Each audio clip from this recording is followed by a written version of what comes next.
Saudara Ketua Umum Partai Gerindra Prabowo Subianto akan menghadiri kampanye akbar pasangan calon gubernur nomor urut 2 Agus Arifin Nukmang Tanri Balilamo.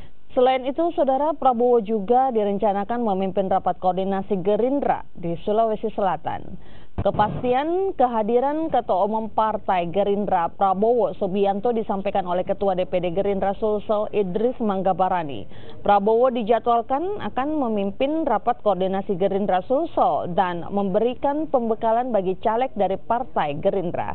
Selain itu, kampanye akbar pasangan calon gubernur usungan dari Partai Gerindra, yakni Agus Arifin Nukmang dan juga Tanri Balilamo, rencananya akan digelar pada tanggal 20 Juni mendatang, juga dihadiri Ketua Umum Gerindra Prabowo Subianto.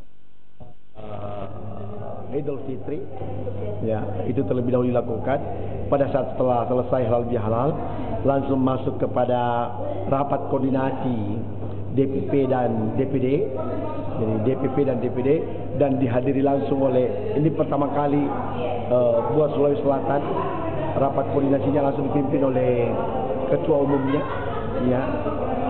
Setelah itu sesi ketiganya adalah pembekalan untuk semua caleg, ya, penyatuan visi misi dan motivasi terhadap para calon kita